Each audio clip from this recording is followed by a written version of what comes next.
Welcome to Just a Minute. Oh,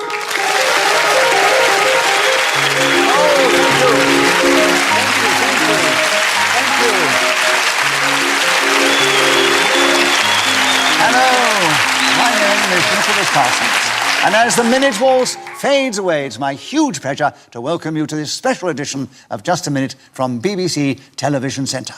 This year, Just a Minute turns 45, and as a special birthday treat, we've taken over your television screens. So without further ado, please welcome to the show 4 talented performers, and they are seated on my right, Paul Merton and Josie Lawrence, and seated on my left, Jason Manford and John Sargent. Please welcome all 4 of them.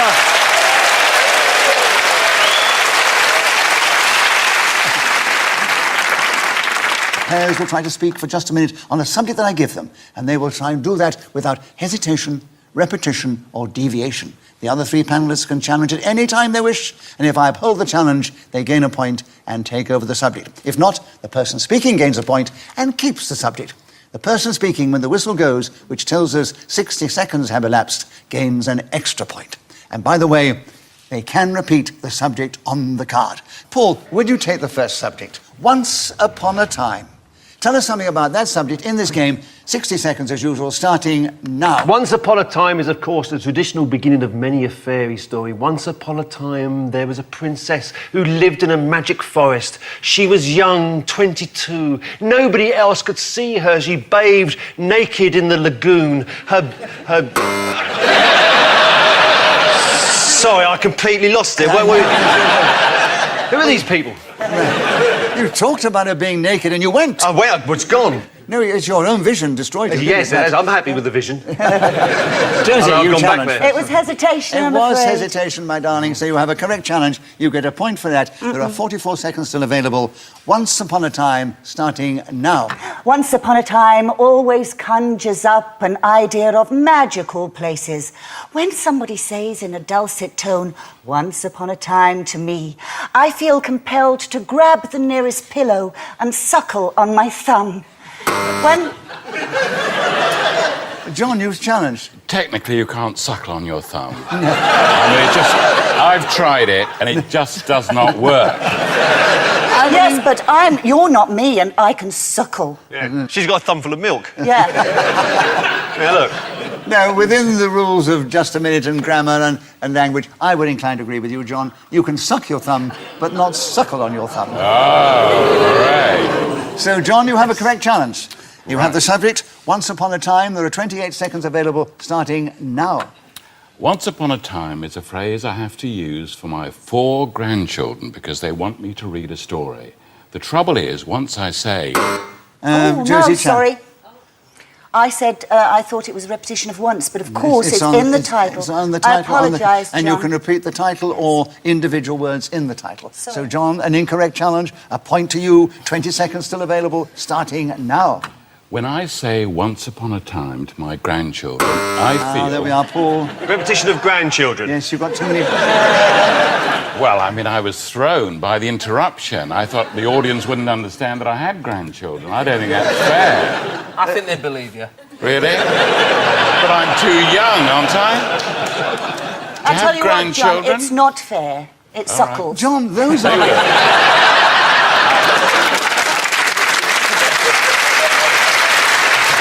Oh, you know what I like to do in this game? When someone gives a wonderful remark like that and gets a round of applause, I give a bonus point for that. Yes. Paul, you had a correct challenge, and you have 16 seconds. Tell us more about Once Upon a Time, starting now. Once upon a time, there was a small girl called Goldilocks who was making her way through the woods. She came upon a cottage, knocked on the door, walked in, saw 3 bowls of porridge laid out on the table. She thought to herself, I don't think much of this is a buffet. Where is...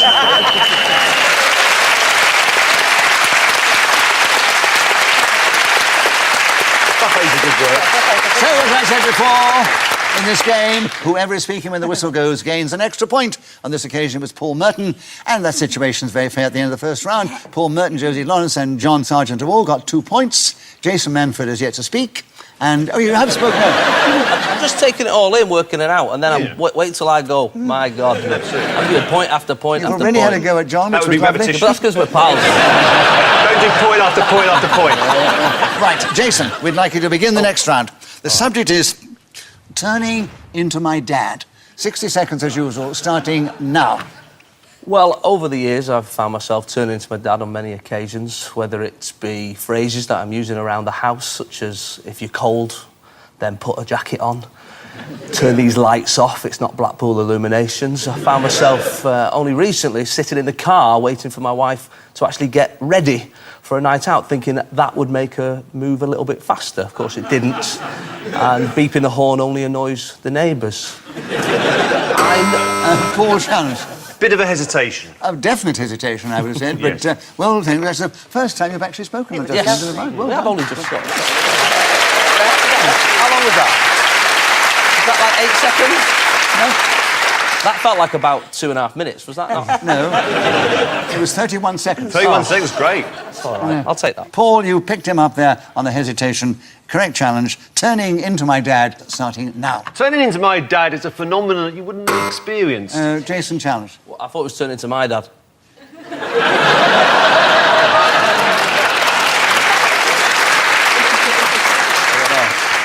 No, it wasn't actually No, your okay, first sorry, dad. I just thought it was about my dad. I thought, that sounds nothing like my dad.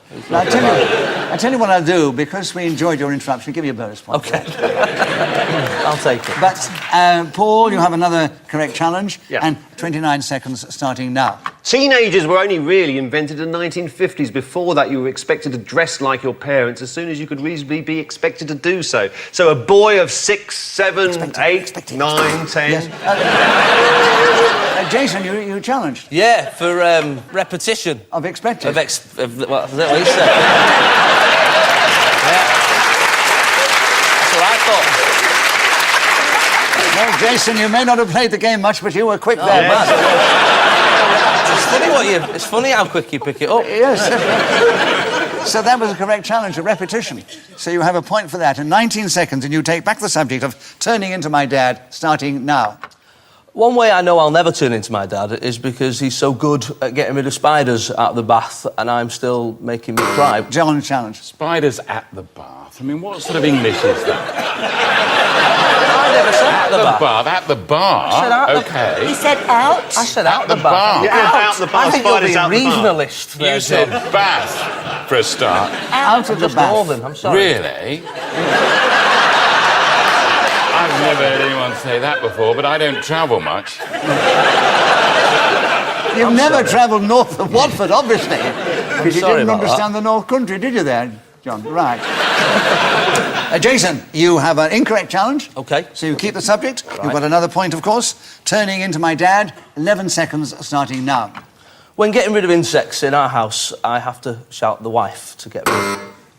Josie Challenge. I'm afraid he's already said wife. Yes, your wife came before. Did, yes. Asked her I've to go got in the two car. of them, though. A different person. And even if you had 4, it was still with repetition. So, Josie, you had a correct challenge. You got the subject of turning into my dad, and there are 7 seconds starting now. Of course, I'm a lady, so it would be physically impossible for me to find myself turning into my dad. Although I have got... Oh, well done.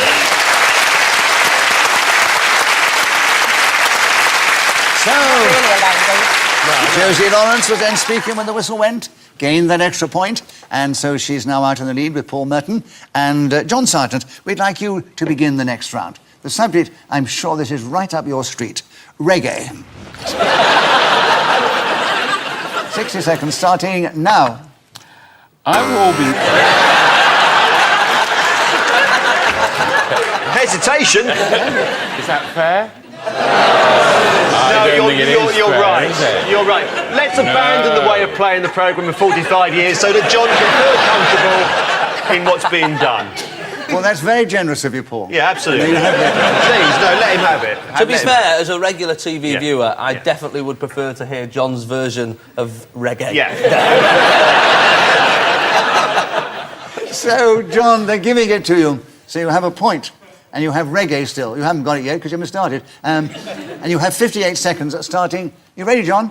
Starting now. Reggae was always a rather frightening subject for me. I was going through a phase where I was trying to be a West Indian, tough, cool guy. When people said reggae in those days, you had to say, yeah, man. After a bit, I found this rather tedious because I hated the music and there was no point in pretending. So what I did then was to not say anything like that. I would say something like, or perhaps, or... Josie challenged you. A repetition of say. Yes, you said say. Say? Yes. People say things and they say other things, don't they? It's not... In just a minute, if you repeat the word... Say? Yes, say. S-A-Y. I think we should This is change a the rules very after 45 years and let John keep the subject. Yeah. It is a very tough business. I mean, I'm going to ask you, Josie, do you want John to carry on with reggae? No, I want the part. Right, Josie, a correct challenge. You have 36 seconds available still. Reggae starting now. Reggae is such sexy music. I think it's the offbeat rhythm that does it for me, and the twang of those guitars. My favourite was always Bob Marley and the Wailers. No, woman, I didn't cry. I was jamming in my kitchen to the rock-steady beat, or going down to Electric Avenue to meet my other friends. The trouble with reggae is it's quite difficult to dance to unless you're a cool person, and I am not. You have to have really bendy, soft... Jason challenged. I think Josie is a cool person. So I think that was incorrect. Well, she's proving it now, isn't she? So I did we love give him you, a bonus Jason. point for speaking? Yeah. All right, Jason, you've not played the game before. You'll give you a bonus point. But Josie gets the point because she was interrupted. Yes, sorry. And there are 5 seconds still, Josie, with you on reggae starting now. Let's all go to a party and dance to the rock-steady... Paul challenge. We had Rocksteady Yeah, we and, did. and we had Dance Yes, before. We did. We did. Yes, you did, yeah. Yeah. Paul, you got in with 2 seconds to go. You haven't won any friends in the audience, but you won a point. And you've got 2 seconds on reggae starting now. Bob Marley, Pete Tosh and Bunny Wailer made up...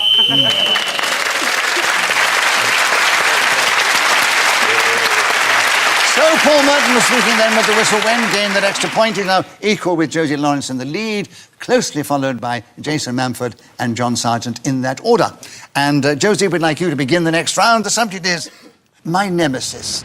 Tell us something about my nemesis in this game, starting now. My nemesis was a girl named Judy. Now, please remember that name because hopefully it will never be repeated.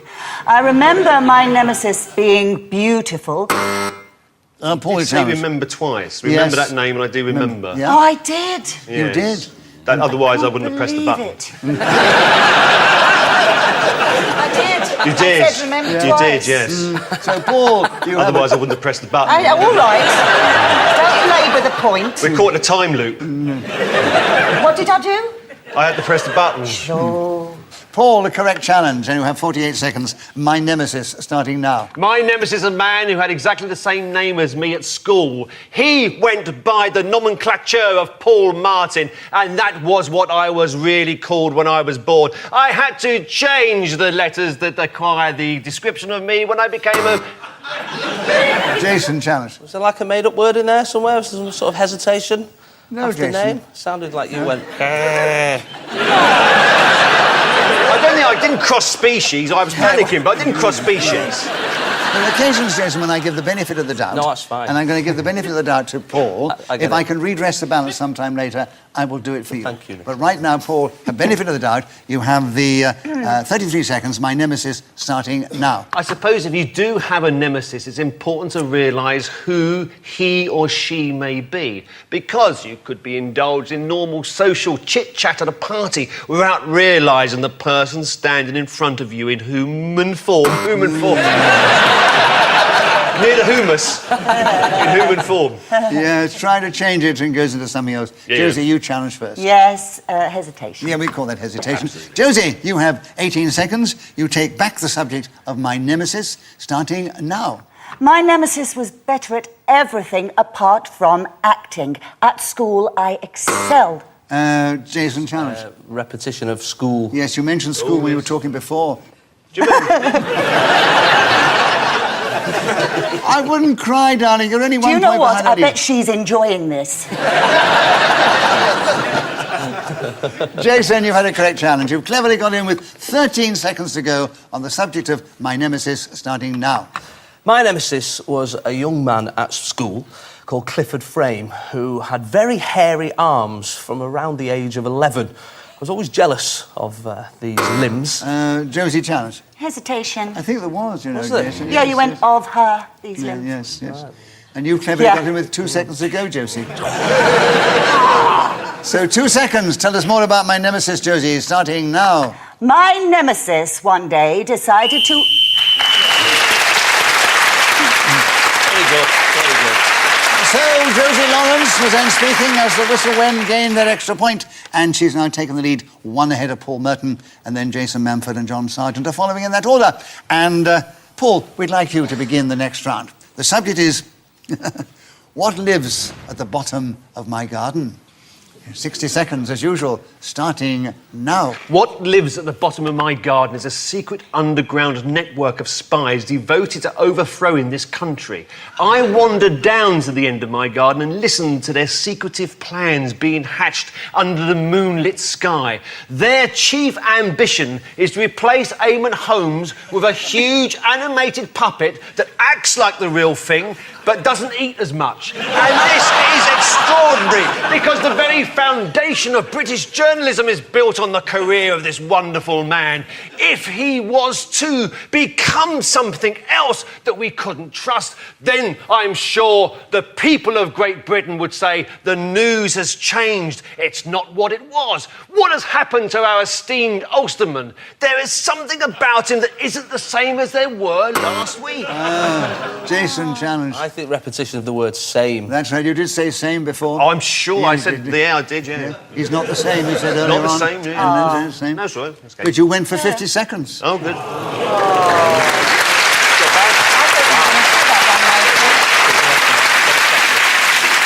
And you get a point, of course, Jason. 10 seconds, as I said. What lives at the bottom of my garden, starting now? What lives at the bottom of my garden is my brother in the shed. We let him move in a little while ago. Josie, challenge. I was going to say hesitation, and there wasn't really. So, Jason, you're still there with an incorrect challenge. Another point to you, Jason. And what lives at the bottom of my garden, starting now?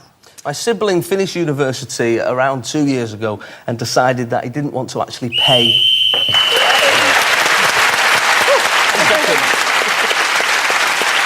So Jason Manford, the speaker of the whistle win, gained an extra point for doing so. And his situation is that he's now equal with Paul Merton in second place. Josie Lawrence is still in the lead, one ahead. Jason, it's your turn to begin. And the subject is... Oh, lovely one. Tommy Cooper.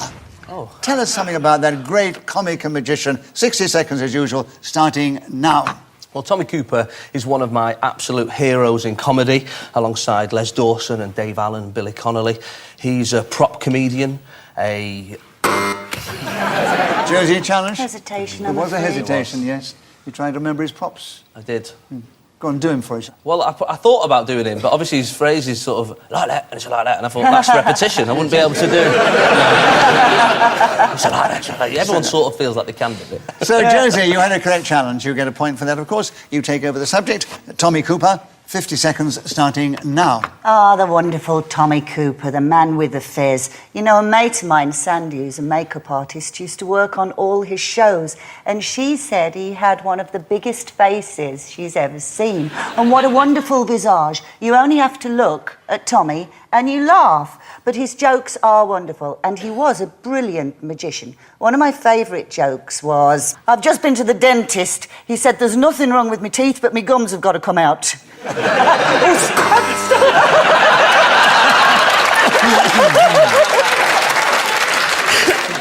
Oh, you challenge. Repetition of ha.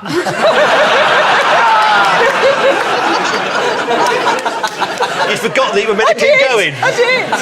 But I love it that you told the joke, you love the joke, you tell it again, and you laugh just as loud. I know, I'm stupid. No, it's good. No, that's lovely. Paul, correct challenge. 20 seconds still available. Tommy Cooper, starting now. I watched Tommy Cooper's last television appearance live at Her Majesty's, I think it was called, 1984. I was watching the programme with a fellow comedian, Norman Lovett. John, challenge. Watching. Yes, Two watching. watchings. Two watchings, yes, watching. Watching. Watching. Yeah, two watchings. And you were watching him? Yeah. And Yeah, then yeah. you were watching I us? was watching you, you were watching him. It's all wrong, Paul. I've got to just, get you back on track, I'm afraid. John? Can I bring you back into the game? Yes? And so you had a correct challenge. You get a point for that. Subject is Tommy Cooper. 13 seconds starting now. Tommy Cooper was a wonderful comedian and a brilliant magician. It wasn't just the phrases just like that. It was the way... Josie, challenge. Repetition of just. Oh, yes. Terrible. Good one. It wasn't just the phrases just like that. Oh, yes. Well, listen, Yeah. my love. Well, yes. Very good.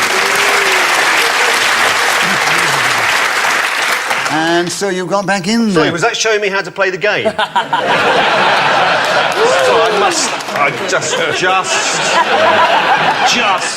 So hit the two just one after another as quick as that. That's where my timing's all just. Okay, I've got it. So, Josie. 6 seconds still available. Tommy Cooper starting now. One of the best sketches was the hat sketch. He had a box full...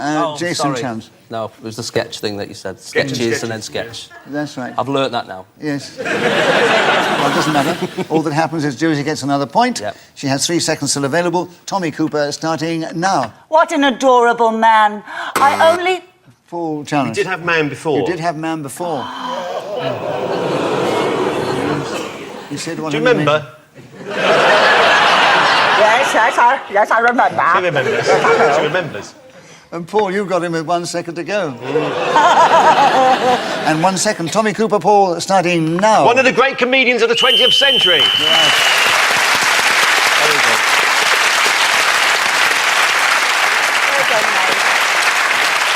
So, let me give you the situation at the end of that round. Josie Lawrence is still in the lead. She's 2 ahead of Paul Merton and more ahead of Jason Manford and John Sargent in that order.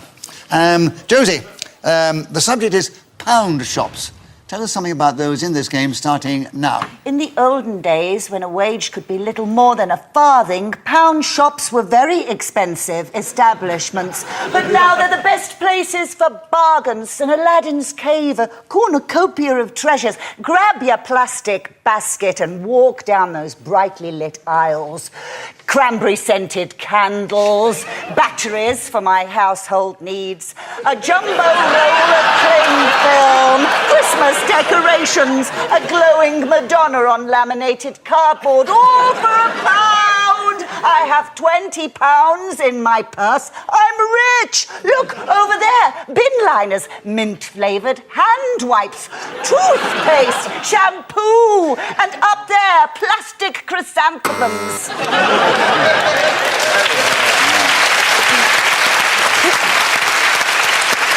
I love pound shops. I love pound shops. Right, Paul, you want to... What is your challenge, by the way? You need... Sorry, I think John's trying to run a minicab business while we're doing the... He's outside now, love. He's outside the door. He's ringing the doorbell. I've been with you, Nicholas. He's ringing the doorbell.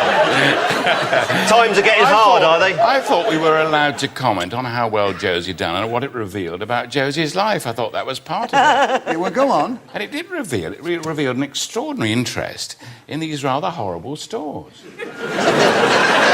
John, she loves them. You don't like them. No, I don't. That's because he's never been to the north. That's where they all are. It's not He down goes to here. guinea shops. If they were Guinea, everything here is a guinea. Wow. So where do you go to? Harrods, Fort I go to the Masons? very best places, and if you say, here's £1, I say, what's that? Have you ever seen one of those? Horrible cheap. John, despite you calling me cheap, I still want you to grab my hair and drag me across the floor.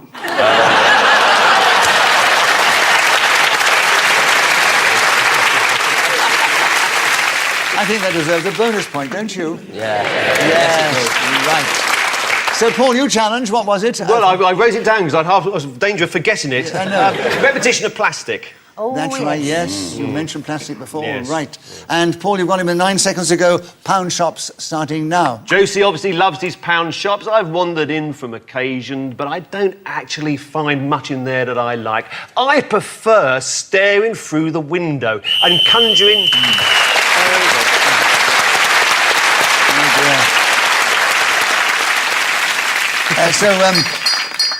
Oh, that little delicate little bell is to let us know we only have time for one more round.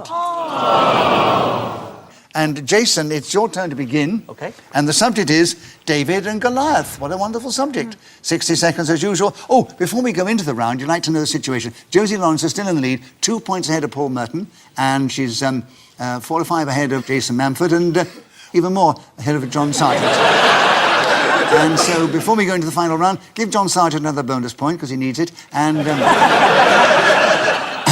Jason, I don't need charity. Well, no, you're probably not going charity shops either. Jason, the subject is David and Goliath. 60 seconds starting now. David and Goliath, off of the Bible, are two famous chaps who didn't get along.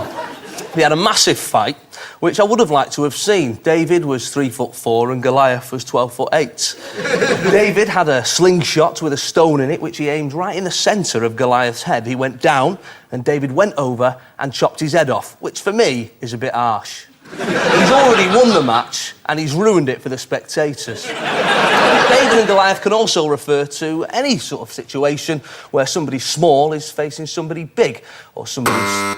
Paul There's Challenge. a couple of somebodies there. Somebody's, yes, and small and big.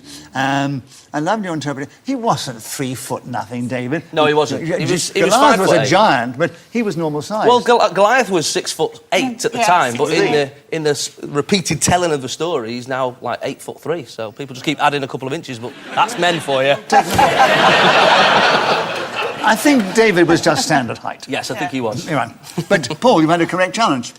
And you have the subject of David and Goliath. 26 seconds starting now. Well, of course, in the Bible, David is not the fancied man at all. Goliath is so huge. It's about winning against overwhelming odds. Perhaps we can also see parallels in the story of the tortoise and the hare. One animal clearly designed for speed, and the other one ambling along. Josie, challenge. Sorry, repetition of one. Yes, the other one. Oh, yes, yeah. Yes. Well, listen, Josie. 10 seconds to go. David and Goliath, with you, starting now. Now imagine the scene. Poor giant Goliath has been asked by his mates to go out there and fight with a little bloke. So he's in a bit of a no-win situation.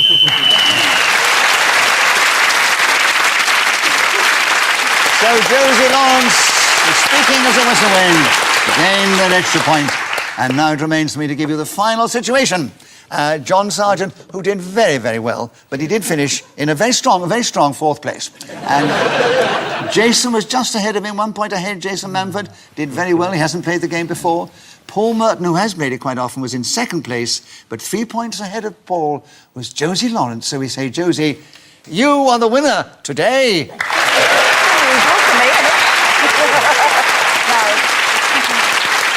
Then it remains to say thank you to these 4 fine players of the game. So it's goodbye from this delightful audience here at the Television Centre. It's goodbye from me, Alexis Parsons. And join us again the next time we play Just a Minute!